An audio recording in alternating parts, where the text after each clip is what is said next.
And Nunn says the Sandinista move is strong evidence that Nicaragua has little interest in a peace agreement. He says they're trying to destroy the Contras. John Dancy, NBC News, at the U.S. Capitol. The Pentagon says tonight that the U.S. troops will stay in Honduras for 10 days. The White House announcement last night said, quote, the duration of this exercise has not been decided.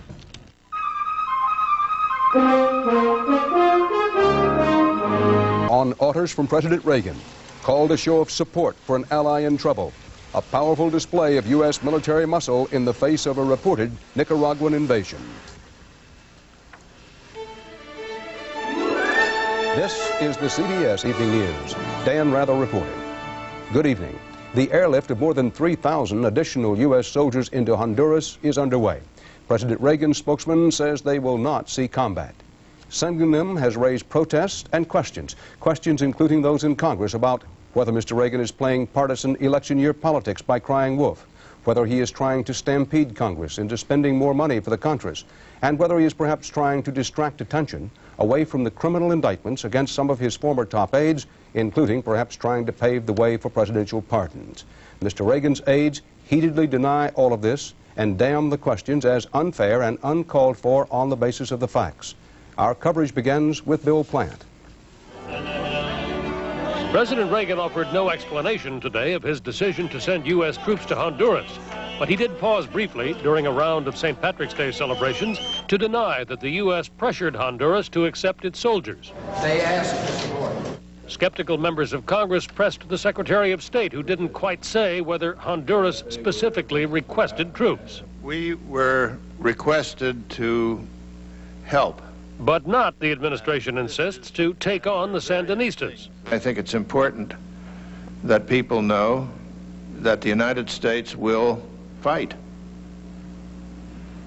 But we don't have any plan to get involved. What is the policy? That's the ambivalence I'm talking about. Reaction in Congress today was sometimes confused, often divided. Opponents of the administration's Central American policy charged it was deliberate and cynical manipulation. I'm afraid it is another version of gunboat politics and gunboat diplomacy on our part. They will try anything, it seems, to have their way, including hypocrisy and deceit. We want the facts, Mr. President. This time, we want the facts, not theatrics. The Oscar award stops here in Congress, not in Hollywood. Was the administration trying to dramatize its case for more aid to the Contras? I think that would be rather cynical on the part of the administration or anyone if that were the purpose. The administration had no choice but to take a symbolic gesture. All of a sudden, the day after the president asked for this contra aid, now there's a, quote, war going on and an invasion of Honduras. It is difficult to characterize what we have seen as anything but a public relations campaign aimed at the media to resurrect the failed policy of military aid for the Contras. Supporters of aid were bitter, quick to blame those in Congress who voted to cut the Contras off. And I think the Democratic House leadership has shown itself contemptible of the cause of freedom. The left-wing leadership of this Congress stupidly defunded the Contras. Now we have the possibility of real hot war involving American boys and girls. White House officials insist the administration's only motive for sending the troops was to make a dramatic gesture which they hope will deter the Sandinistas from trying to wipe out the Contras with one final blow. But the cost is very high. Far from making it easier to get new aid, officials here claim, sending the troops has just made it that much more difficult by rekindling the explosive anger of the Contra aid debate. Bill Plant, CBS News, the White House. The additional U.S. troops have been arriving in Honduras in groups about a half hour apart. Correspondent John Blackstone was there as the first contingent touched down. As the first American troop planes arrived in Honduras, the deployment was more a dramatic symbol than a dramatic military event. The force numbers more than 3,000 from the 82nd Airborne Regiment and the 7th Infantry Division, well armed and well equipped, particularly by Central American standards. But the Americans will be kept on this airbase, 120 miles from the border with Nicaragua. Officially, their mission is to conduct training exercises, not to go into combat. The Americans are here in support of the Nicaraguan Contras, but in a roundabout way. The increased American presence is meant to make the Honduran government feel secure, so it will send Honduran soldiers to help save the Contras. Honduras foreign minister says troops have been sent to the border area, but so far they haven't joined the fighting. We will not willingly allow the use of Honduran territory, I repeat, as a hunting ground for political opposition in Nicaragua. The Contras are under attack in an area just inside Honduras that they had considered safe. Their major supply depot is here. If it's lost, the Contras will have almost nothing left to carry on their battle.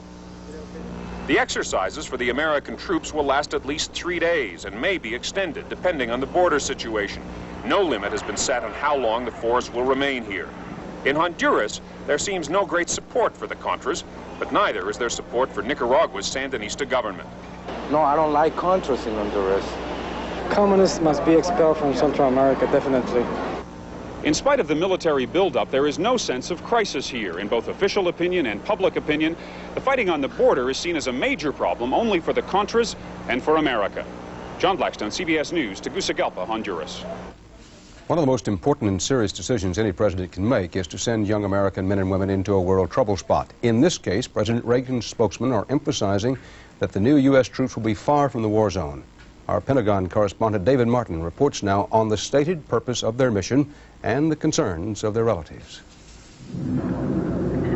The war in Central America hit home today as 3,500 American soldiers trooped aboard transport planes bound for Honduras. They are under orders to stay away from combat, but the soldiers and their families aren't so sure. It's scary, real scary, you know, not knowing if he's gone, if he's here, or if he does go, if he'll come back. I'm not afraid, I'm not nervous, I'm just kind of, you know, you kind of wonder what's on the other end. It's easy for reporters to cover Operation Golden Pheasant. As the Secretary of State said, it's all for show. They are not there in a, so to speak, shooting military capacity. They're lightly armed. They have gone to an area where we customarily are, and they increase our presence, and they do it in a visible way that gets people's attention. Defense Secretary Carlucci brought it to the attention of the Soviet defense minister today in Switzerland, complaining about the Sandinista incursion into Honduras. There's absolutely no excuse for that, and I pointed that out to the Soviets as an example of totally irresponsible and reprehensible behavior. U.S. officials say a Sandinista force now estimated at 2,000 is stepping up its attack against Contra camps inside Honduras. There is no sign whatsoever of a Sandinista withdrawal from the Bocai.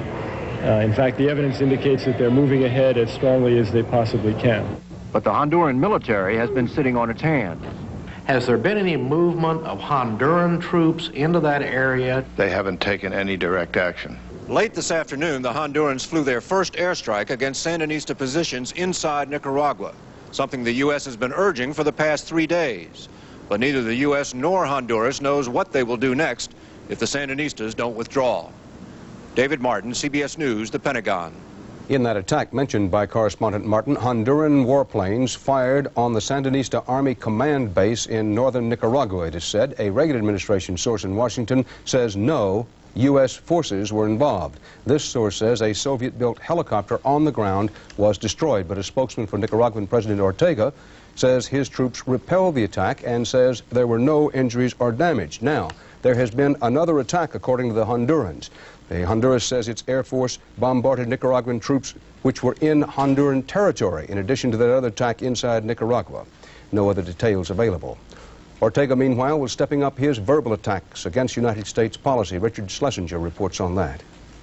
Few details about the fighting are being released in the Nicaraguan capital, but today there was a public escalation in the rhetorical war. The government organized a march in support of the offensive this afternoon. President Daniel Ortega is trying to rally his nation against the deployment of American troops in Honduras. Aquí estamos dispuestos a combatir contra esa fuerza. We are ready to fight against those forces and ready to liquidate the famous forces of the 82nd Airborne. As he has in the past, Ortega charged the U.S. is planning to invade. Radio stations have been forced to broadcast government programs consisting mainly of warnings of war. Radio Católica has been known for 26 years as the exporter of the word of Christ, of peace, of reconciliation, not the peace of the government, which is based in arms. While the Sandinistas issued radio alerts, the foreign ministry blamed the United States for escalating tensions in Central America. Mr. Reagan's panicking at the prospect of peace. And an invasion hype is precisely a justification to inject a greater degree and mode of U.S. military involvement. Just last week, the Contras and the Sandinistas agreed to hold face-to-face peace talks. They are scheduled to begin on Monday. And President Ortega says the U.S. could improve the atmosphere around the table if the American troops in Honduras are withdrawn. Richard Schlesinger, CBS News, Managua. And still to come on the CBS Evening News, Rita Braver on Colonel North's defenders and their efforts to pressure President Reagan into granting a pardon. And Peter Van Sant on fears that the right cross may be replacing the jump